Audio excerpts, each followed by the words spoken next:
Welcome दोस्तों। आओ इतिहास पढ़ो के आज के एपिसोड में आपका स्वागत है। दोस्तों, आज हम लोग एक ऐसी घटना की बात करने जा रहे हैं जिसके बारे में कम पढ़ाया जाता है, जिसकी जानकारियां बच्चों को कम दी जाती है। पाठ्य पुस्तकों में तो इन बातों की या तो चर्चा है नहीं, या है तो कुछ ही पंक्तियों में इसे समेट कर होती है। तो आप सोच रहे हैं कि हम किस घटना की बात करने जा रहे हैं। तो हम बात करने जा रहे हैं भारतीय नौसेना विद्रोह 1946 में, जो उस समय रॉयल ब्रिटिश नेवी थी, यानी भारतीय नौसेना। तो वहां पर विद्रोह होता है 18 फरवरी। अब क्या हो रहा है कि 18 फरवरी का दिन है, एक सामान्य सा दिन, और INS विक्रांत नामक एक नौसैनिक जहाज बंबई के गेटवे ऑफ इंडिया की तरफ बढ़ा जा रहा है। बड़ी आक्रामक तरीका है। आप देखिए क्या हो रहा है। उस झंडे से यूनियन जैक के झंडे हटा दिए गए। उस पर झंडे कौन से लगे हैं? गांधी के चरखे वाले झंडे, मुस्लिम लीग के चांद सितारे वाले झंडे, और कम्युनिस्ट पार्टी के हंसिए हथौड़े वाले झंडे। तो आप कहेंगे कि क्या हो रहा है भाई, ये क्या है? तो ये तीन पार्टियां, भारतीय राष्ट्रीय कांग्रेस, भारतीय मुस्लिम लीग और कम्युनिस्ट पार्टी, उस समय की सबसे प्रमुख राजनीतिक पार्टियां थी। और ये बढ़े जा रहे हैं, गोलीबारी चल रही है, और इनके निशाने पर क्या है कि गेटवे ऑफ इंडिया है, ताज होटल है, यॉट क्लब है, उसकी तरफ बड़ी आक्रामक रवैया दिखा। अब ये तो, और तमाम ये विद्रोही विद्रोह में लगे हैं, अंग्रेजों से अपना रिश्ता तोड़ने पर लगे। और ये क्या करते हैं कि तुरंत आनंद फानंद में भारतीय नौसेना के सारे बंदरगाहों को यह सूचना दे देते हैं कि हम विद्रोह पर हैं, हमारी कुछ मांगे हैं, और आप इसके समर्थन में आ जाइए। आप भी अपने अपने जहाजों पर इस गतिविधि को अंजाम दीजिए। कराची के बंदरगाह को सूचना दे देते हैं, विशाखापट्टनम के को सूचना दे देते हैं, कोलकाता को सूचना दे देते हैं, चिटगांव को सूचना दे देते हैं, कोचीन को सूचना दे देते हैं। अब आप भारतीय मैप के हिसाब से देखें तो कराची कहाँ पाकिस्तान में, पश्चिमी बंगाल में, और चिटगांव कहाँ नॉर्थ ईस्ट में सटा हुआ जो आज बांग्लादेश है, वहां तक। तो और इसके 18 जहाज, 18 रॉयल नेवी के, ब्रिटिश रॉयल नेवी के 18 जहाज पर भारतीय जवानों ने, अधिकारियों ने कब्जा कर लिया, अस्त्र शस्त्र रख लिए, आक्रामक रवैया तैयार कर ली, और पूरा एक विद्रोह का माहौल तैयार। तो दोस्तों, इस घटना को हम एक और तरीके से ऐसे देखते हैं कि स्वतंत्रता आंदोलन के लिए हमने 3 लड़ाइयां लड़ी। वो 3 लड़ाइयां कौन थी? एक लड़ाई तो 1857 के विद्रोह की लड़ाई थी। 1857 के विद्रोह की लड़ाई में भारतीय सेना के जवान अधिकारी थे, भारतीय रजवाड़े थे, और भारत की आम जनता थी। तीनों मिलकर लड़ रहे थे। चलिए, कोई बात नहीं है, हम उस समय आजाद हो पाए नहीं पाए, और मकसद क्या है? अंग्रेजों को भारत से बाहर निकाल फेंकना। तो हम इसमें कामयाब नहीं हो पाए, लेकिन यह लड़ाई हमारे गर्व दर्शाता है। हमारे पूर्वजों ने जो कृत्य किए, जो वीरता, जो साहस, जो जज्बा, जो देशभक्ति दिखाई, 100 बार नमन। ऐसी ही एक और लड़ाई हमने लड़ी, नेताजी सुभाष चंद्र बोस के नेतृत्व में आजाद हिंद फौज के द्वारा लड़ी गई लड़ाई। वो लड़ाई भी बड़ी विषम थी। आजाद हिंद फौज का संगठन जर्मनी से लेकर बैंकॉक तक किया गया, और म्यांमार के रास्ते होते हुए, आज जिसको आप बर्मा बोलते हैं, अब म्यांमार बोलते हैं, पहले बर्मा बोलते थे, बर्मा से होते हुए मणिपुर, नागालैंड, तमाम जगहों पर अंग्रेजों को भगा ही दिया था। चलिए, एटम बम गिर गया जापान में, जापान से समर्थन मिलना बंद हो गया, बारिश के दिन आ गए, मलेरिया डेंगू से हमारे सैनिक पीड़ित होने लगे, हम उस समय भी कामयाब नहीं हो पाए। लेकिन हमने ब्रिटिश सरकार की शक्ति में दरार तो डाल दी थी। और तीसरी लड़ाई हमने लड़ी, ये भारतीय नौसेना के विद्रोह की लड़ाई 1946। भारतीय, अब आप देखिए कि ब्रिटिश सर्वोच्चता का सबसे बड़ा आधार अंग्रेजों की नौसेना थी, और भारतीय नौसेना के जवानों ने, अधिकारियों ने 18 जहाजों पर कब्जे कर लिए, वहां से यूनियन जैक के झंडे हटा दिए, वहां और भारतीय सेना के प्रति यानी ब्रिटिश शासन के प्रति विद्रोह की घोषणा कर दी, बिगुल बजा दी। अंग्रेज बड़े चिंतित, घबरा ही गए कि भाई अब क्या होगा। अब ऐसे हालत में आप कहेंगे कि भैया ये आंदोलन चल क्यों रहा है, तो इसमें क्या हुए, 25,000 नौसैनिक शामिल थे, 18 नौसैनिक के जहाज इसमें भाग लेने लगे। और उनकी मांगे क्या है, जरा मांगों पर गौर कीजिए, क्योंकि सबसे प्रधान बात वही जाकर बनती है। तो यहां कहता है कि भारतीय राजनीतिक कैदियों की रिहाई करो, भारत के जितने राजनीतिक कैदी हैं उन्हें अविलंब बिना शर्त छोड़ो। कांग्रेस ने भी अपील किया था कि भारत के सभी लोग, चाहे वो जहां जिस हालत में हो, भारत के साथ अंग्रेजों के विरुद्ध संघर्ष करें, लड़े, तो उसकी मांग थी। दूसरा कहा कि आजाद हिंद फौज के सभी विद्रोही सिपाहियों को बिना शर्त छोड़ो। उस समय 1946 में रेड फोर्ट ट्रायल चल रहा था, और उस समय दिल्ली में भी नारे लग रहे थे कि भाई इन कैदियों को छोड़ो। तो उनके विरुद्ध जो, और कहा कि सभी ब्रिटिश नागरिक भारत छोड़ो, छोड़कर वापस जाओ। तो ये तीन उनकी सबसे प्रमुख, सबसे ऊपर रखने वाली मांगे थी, जो राष्ट्रहित में देश की आजादी के लिए ब्रिटिश हुकूमत का विरोध करने के। लेकिन साथ में कुछ और, जब भी कोई मांग रखता है तो कुछ और मांगे रख देता है, तो और भी कई मांगे उन्होंने रखी थी, उनकी 12 मांगे थी। तो कहा कि भाई वेतन विसंगति, उसी जहाज पर काम करने वाले एक ब्रिटिश सेना को भारतीय सेना के तुलना में 5 से 10 गुना अधिक वेतन दिया जाता है, जबकि भारतीयों को अंग्रेजों की तुलना में 5 से 10 गुना कम वेतन दिया जाता है।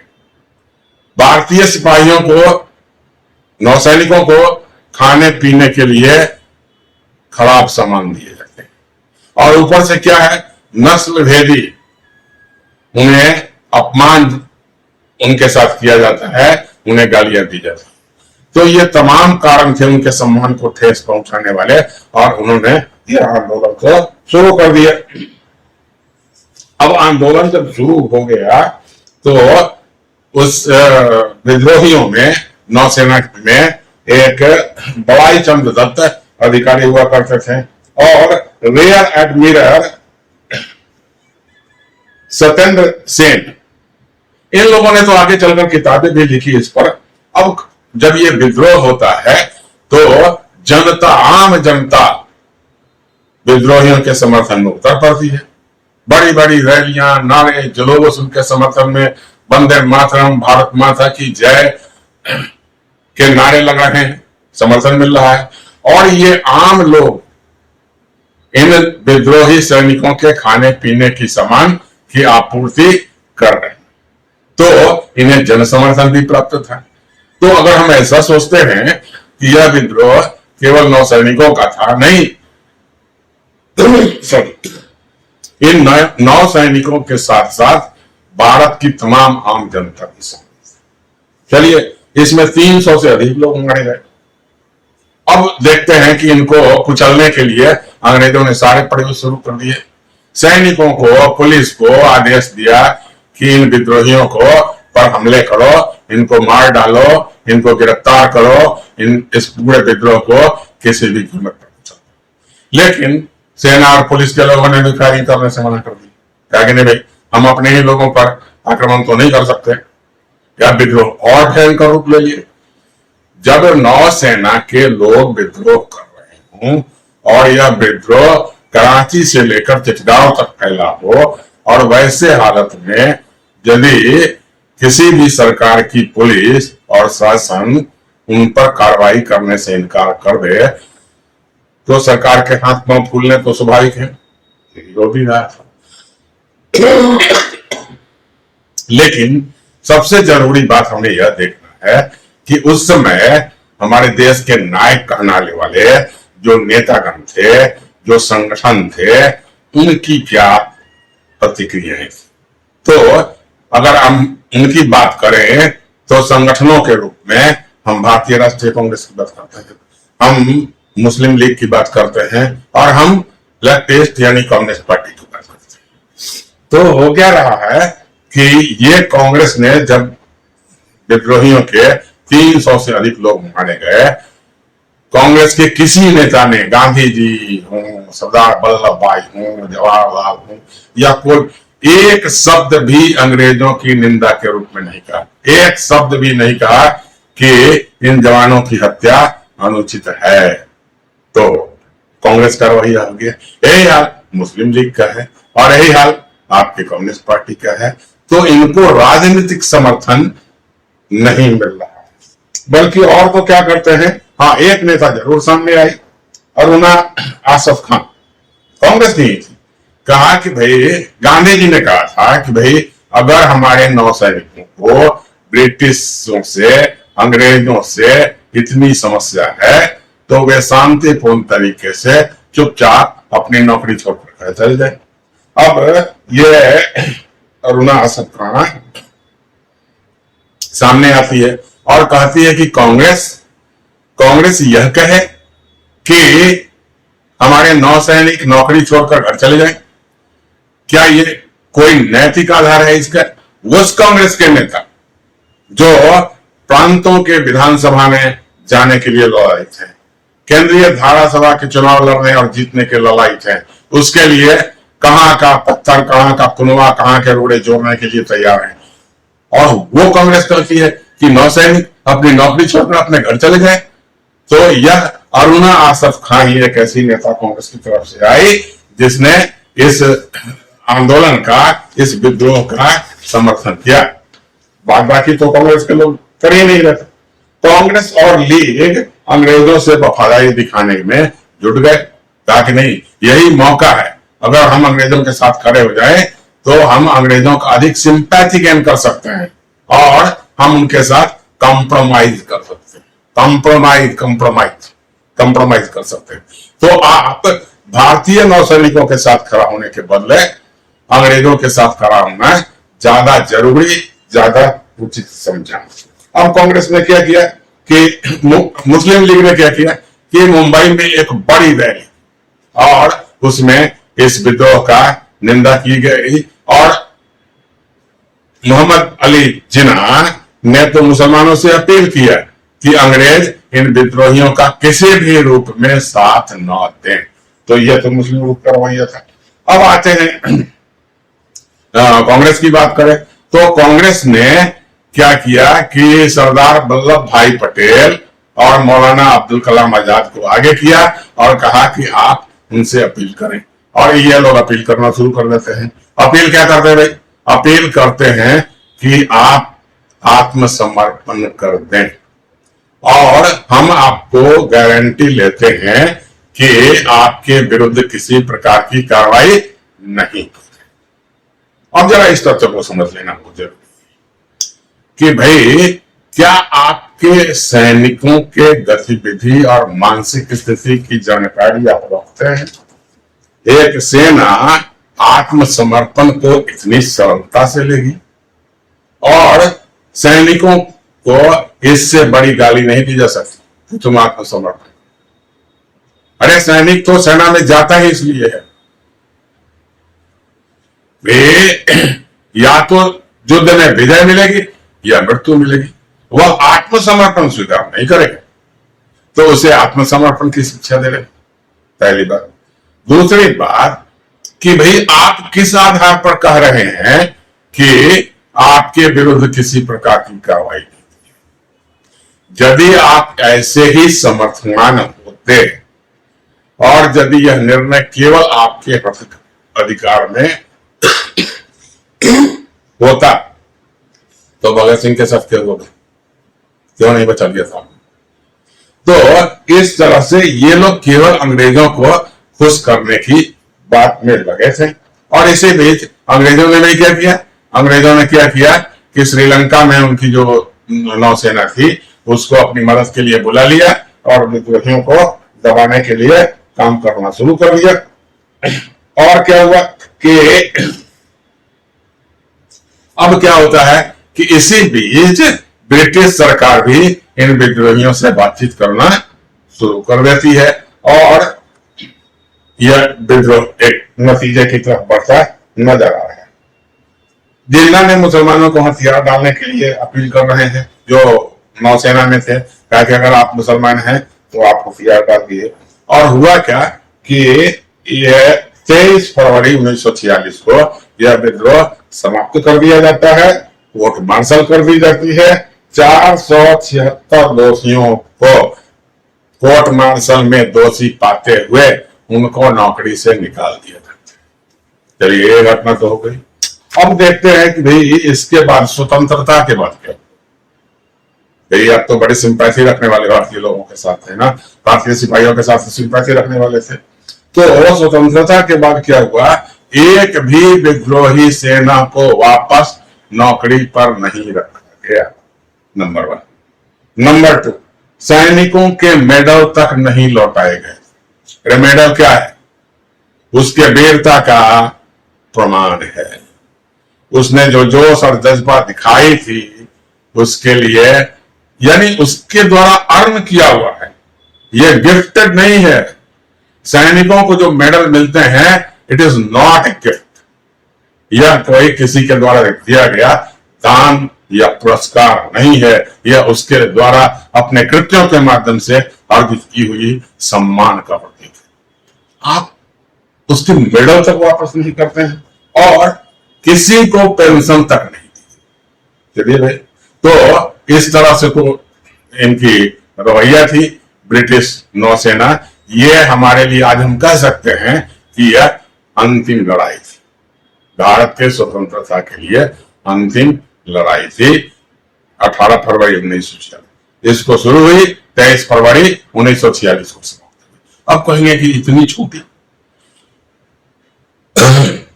दोस्तों, जो दौड़ विजय के लिए समय नहीं है फिर तो देखा जाता है। इसने पूरे ब्रिटिश साम्राज्य को हिलाकर रख दिया और ब्रिटिश सरकार यह समझ गई थी कि अब भारत की सेना, भारत के पुलिस, भारत का एडमिनिस्ट्रेटिव महकमा अंग्रेजों के प्रति निष्ठावान नहीं है। एटली से पूछा भी था किसी ने कि भाई भारत छोड़ने का निर्णय करते समय आपके मन में गांधी और कांग्रेस का कितना प्रभाव था, तो उसका उत्तर सुनेंगे तो आप हंस पड़ेंगे। कहा कि मिनिमल, यानी बहुत ही कम। और उसने स्पष्ट किया कि आजाद हिंद फौज का आक्रमण, नौसेना का विद्रोह और भारतीय सेना में काम करने वाले यानी ब्रिटिश सेना में जो भारतीय कार्यरत थे उनके मन में देश ज्यादा महत्वपूर्ण था, शासन नौकरी अंग्रेजों के प्रति कोई निष्ठा उनके पास नहीं थी और ऐसी हालत में भारत पर शासन करना संभव नहीं। तो नतीजतन उसने भारत से बाहर निकलने का, ये तो जो समझौते हुए ना, ये चाहे कैबिनेट मिशन के द्वारा हो, माउंटबेटन के द्वारा हो या और रास्ते थे, ये तो फेस सेविंग थे। इन विद्रोहों से, इन आक्रमणों से ब्रिटिश सरकार इतनी डर गई थी कि उसके पास भारत छोड़कर भागने के अतिरिक्त कोई रास्ता नहीं था। और उसने बीच में एक बिचौलिया, जिस तरीके से, जिस उद्देश्य के साथ कांग्रेस को बनाया था कि भाई जब कोई ऐसी परिस्थिति आएगी तो बीच में हमको कंप्रोमाइज करने का रास्ता देने वाला एक संस्था चाहिए, इसी उद्देश्य से तो कांग्रेस बनी थी 1885 में और उन्हीं का सहारा लेते हुए इनके माध्यम से भारत छोड़कर गए। तो दोस्तों, हम आज देशवासियों के मन में जो हमारे उन 9 सैनिक जवानों के, जो इसमें मारे गए थे, जो इसमें गिरफ्तार किए गए थे, जिन्होंने अपनी नौकरियां खोई थी, जिन्होंने अपना मेडल खो दिया था, जिन्होंने अपना पेंशन खो दिया था, उनके प्रति आज जो हमारे मन में सम्मान है, वही उनका सही पुरस्कार और उनके प्रति श्रद्धांजलि। तो दोस्तों, इस घटना को हमें भूलना नहीं चाहिए। तो आपसे आग्रह है कि आप इस चैनल से जुड़े, लाइक करें, शेयर करें, सब्सक्राइब करें और जितने अधिक लोगों के साथ इन विषयों को आप शेयर कर सकते हैं, जरूर शेयर करें। तो एक बार फिर आपसे आग्रह है, आप इससे जरूर जुड़े। आज के लिए धन्यवाद।